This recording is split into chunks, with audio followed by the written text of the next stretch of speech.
Kitchen. எல்லாரும் எப்படி இருக்கீங்க? நல்லா இருக்கீங்கன்னு நினைக்கிறேன். நாங்களும் ரொம்ப நல்லா இருக்கோம். இன்றைக்கி சூப்பரான ஒரு மட்டன் கோலா உருண்டை எப்படி பண்ணுறதுன்னு பார்க்கலாம் வாங்க. அதுக்கு நான் 300 கிராம் மட்டன் எடுத்து வச்சுருக்கேன். 3/4 கப் பொட்டுக்கடலை, ஒரு 2 பெரிய வெங்காயத்தை வந்து நான் நறுக்கி வச்சுருக்கேன்.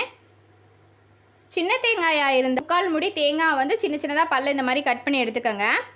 3 பூண்டு, 3 பச்சை மிளகாய், சோம்பு, அவ்வளோதான். இந்த இன்க்ரீடியன்ஸை வச்சே நம்ம மட்டன் கோலா உருண்டை எப்படி பண்ணுறதுன்னு பார்க்கலாம் வாங்க. அவ்வளோதான். இப்போ நம்ம ஃபஸ்ட்டு பொட்டுக்கலையை சேர்த்து நைஸாக அரைச்சி எடுத்துக்கலாம். பொடி மாதிரி அரைச்சி எடுத்துக்கோங்க. பொட்டுக்கலை சேர்க்கும் போது மிக்ஸி ஜாரில் வந்து தண்ணி இல்லாமல் பார்த்துக்கோங்க. இதை நைஸாக அரைச்சி எடுத்துக்கோங்க. அவ்வளோதான், பாருங்கள், பொட்டுக்கலை நைஸாக நல்லா அரைச்சி எடுத்தாச்சு.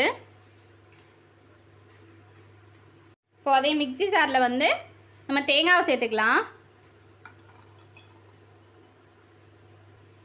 தேங்காவோட இந்த வெங்காயத்தையும் சேர்த்து எடுத்துக்கலாம், அரைச்சி எடுத்துக்கலாம்.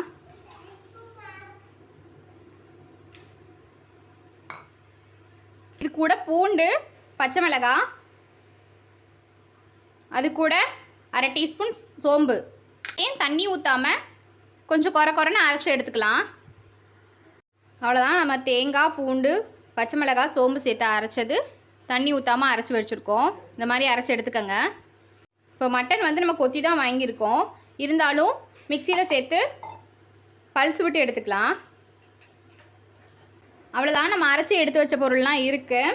இது வந்து பொட்டுக்கடலை பவுட்ரு, மட்டன், தேங்காய், சோம்பு, பூண்டு பேஸ்ட்டு, கொத்தமல்லி நறுக்குனது, கருவேப்பிலை நறுக்கி வச்சுருக்கேன், உப்பு. இப்போ இது எல்லாத்தையும் ஒன்றா சேர்த்து மிக்ஸ் பண்ணி பிணைஞ்சு எடுத்துக்கலாம். இப்போது கொஞ்சம் கொஞ்சமாக பொட்டுக்கடலை பவுடரை சேர்த்து மிக்ஸ் பண்ணி எடுத்துக்கலாம். இப்போது கொத்தமல்லியும் கருவேப்பிலையும் கட் பண்ணி வச்சுக்கோங்க. இதை சேர்த்து நல்லா மிக்ஸ் பண்ணி எடுத்துக்கோங்க.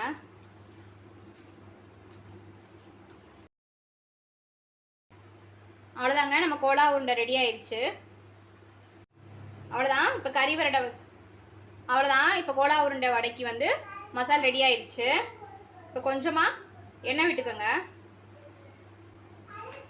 கையில் எண்ணெயை தொட்டுட்டு சின்ன சின்ன பாலாக உருட்டி எடுத்துக்கலாம். நீங்கள் வடைக்கு போடுற மாதிரி இந்த மாதிரி சின்னதாக எடுத்து இப்படி தட்டியும் எடுத்துக்கலாம்.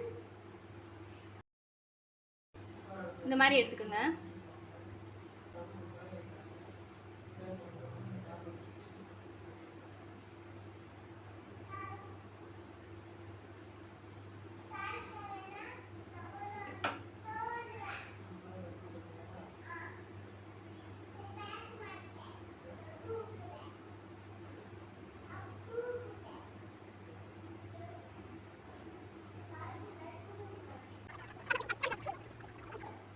அவ்வளோதான்.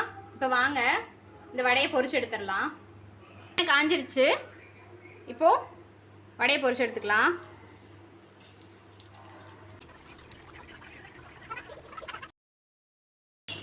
நம்ம இதில் கருவேப்பிலை, கொத்தமல்லி சேர்த்துருக்கனால கொஞ்சம் வெடிக்கும்.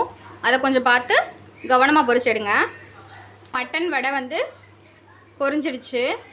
நல்லா கோல்டன் ப்ரௌன் கலரில் வந்துருச்சு. இப்போ எடுத்துடலாம்.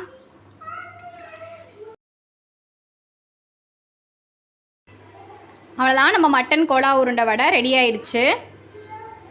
நல்லா மொறு மொறுன்னு இருக்குது. உள்ளே பாருங்கள், நல்லா வெந்துருச்சு.